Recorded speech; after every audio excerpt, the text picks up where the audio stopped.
Apa nih? Astagfirullah. Astagfirullahaladzim. Dan gue tidak kejadian gedor. Astagfirullahaladzim. Kamu ini berdosa banget.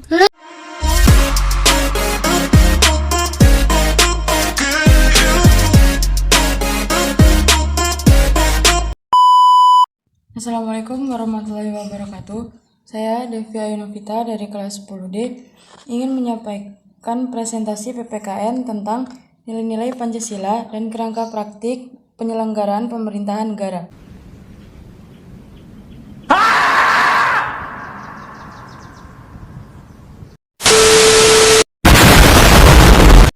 Satu A. Sistem pembagian kekuasaan negara Republik Indonesia. 1. Macam-macam kekuasaan negara.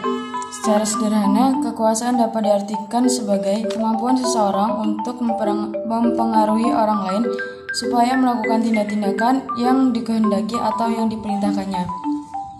Menurut John Locke, negara itu dapat dibagi menjadi 3 macam, yaitu yang pertama kekuasaan legislatif, yang kedua kekuasaan eksekutif, dan yang ketiga kekuasaan federatif.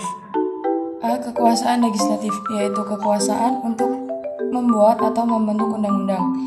B. Kekuasaan eksekutif, yaitu kekuasaan untuk melaksanakan undang-undang, termasuk kekuasaan untuk mengadili setiap pelanggaran terhadap undang-undang. C. Kekuasaan federatif, yaitu kekuasaan untuk melaksanakan hubungan luar negeri. Ada tokoh lainnya yang berpendapat tentang kekuasaan negara, yaitu Montesquieu. Ia menyatakan bahwa kekuasaan federatif dimasukkan ke dalam kekuasaan eksekutif. Fungsi mengadili dijadikan kekuasaan yang berdiri sendiri. Ketiga kekuasaan tersebut dilaksanakan oleh lembaga-lembaga yang berbeda, yang sifatnya terpisah. Teori Montesquieu ini dinamakan trias politica. 2. Konsep pembagian kekuasaan di Indonesia. Mengapa perlu adanya konsep pemisahan atau pembagian kekuasaan? Nah, ternyata bertujuan agar terjadi kontrol dan keseimbangan di antara lembaga pemegang kekuasaan, sehingga kekuasaan legislatif, eksekutif, maupun yudikatif tidak dipegang oleh satu orang saja. Istilah pemisahan kekuasaan dan pembagian kekuasaan merupakan dua pengertian yang berbeda satu sama lainnya.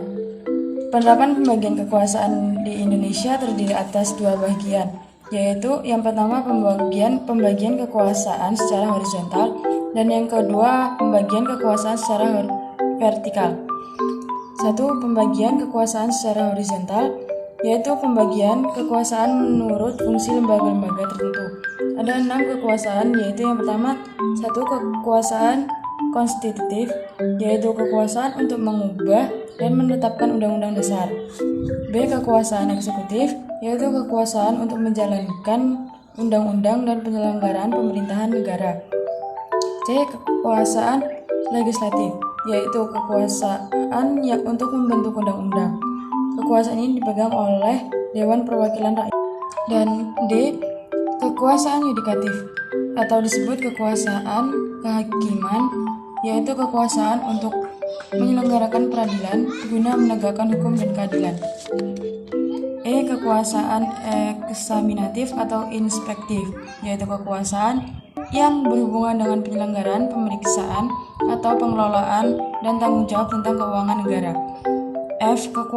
Kekuasaan moneter, yaitu kekuasaan untuk menetapkan dan melaksanakan kebijakan moneter, mengatur dan menjaga kelancaran sistem pembayaran, serta memelihara kestabilan nilai rupiah. 2. Konsep pembagian kekuasaan di Indonesia. Pembagian kekuasaan secara vertikal. Pembagian kekuasaan berdasarkan tingkatannya, yaitu pembagian kekuasaan antara beberapa tingkatan pemerintah. Munculnya pembagian kekuasaan secara vertikal asas desentralisasi. Pemerintahan pusat menyerahkan wewenang sendiri urusan pemerintahan di daerahnya, kecuali urusan pemerintahan yang menjadi kewenangan pemerintahan pusat, yaitu negeri kewenangan yang berkaitan dengan politik luar negeri, pertahanan, keamanan, justisi, agama, monster, dan fisikal. Hal ini ditegaskan pasal 18 ayat 5 Undang-Undang Negara Republik Indonesia tahun 1945. Sekian presentasi PPKN dari saya akhiri. Wassalamualaikum warahmatullahi wabarakatuh.